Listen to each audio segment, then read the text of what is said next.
Hey, David Jenyns here from Melbourne SEO Services, and I just wanted to tell you about some smart marketing to give you some ideas so that maybe you can apply it in your own business or if you're working with clients' businesses.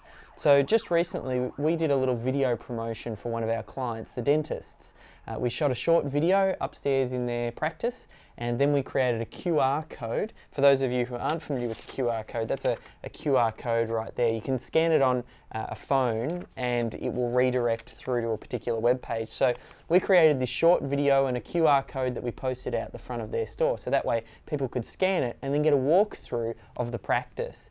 Now the business is located in Chapel Street, and I wanted to leverage off that because the business had, a great response, and they really liked the idea, this marketing strategy, because it enabled them to have a salesperson selling their business 24/7, whether they were open or not, and sort of took a little bit of that barrier, or lowered that barrier to entry for people to find out more about what was going on upstairs. So here's what we did to leverage off that and I suppose introduce this idea and this marketing technique to some of the businesses on Chapel Street.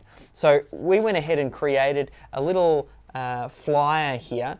It basically says, have you seen what this Chapel Street business did? Scan this QR code with your phone. Now, when you think about the psychology behind that, have you seen what this Chapel Street business did?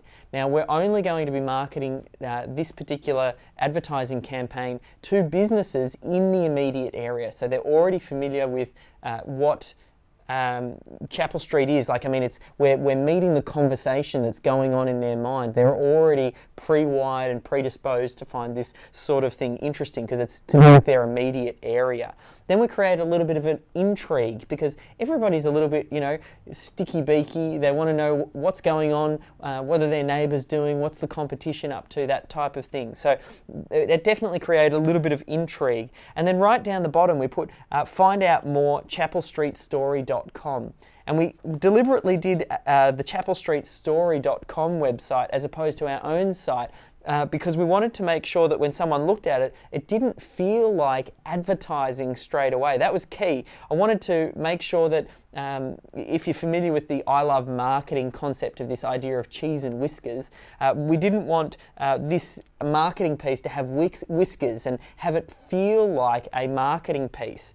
So we made sure that we didn't plaster it with our 1300 number, and we custom made the website as well. Then in addition to that, we went ahead and on the back of it, we did an article, a full page article, and then we printed these little ads here in the 4 sides of the page. So then we ripped it and ripped it into 4, and then that way we get this little rough edge here and the rough edge down the bottom, and it feels like it's been ripped out of some sort of newsletter or some sort of magazine or something like that. So first of all, we created these. The next step, and this is the real attention grabber, we used a post-it note, and it just says, saw this and thought it would be perfect for you, and then has a little love heart and then the letter J.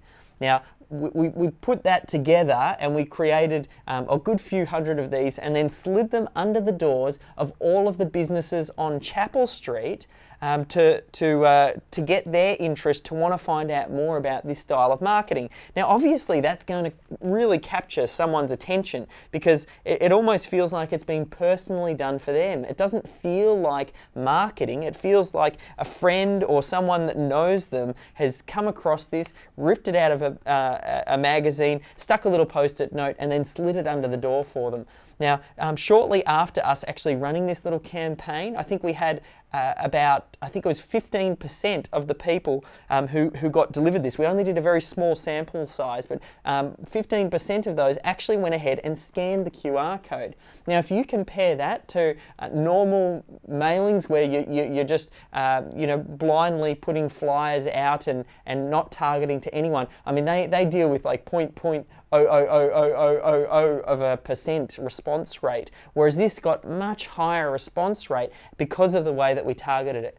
Anyway, that's just some marketing ideas. If you'd like more tips and strategies like these, you can head over to melbourneseoservices.com. We post them on our blog, or if you'd like to work with me personally, there's the opportunity for coaching or mastermind groups or consultations or even training. So look forward to working with you soon.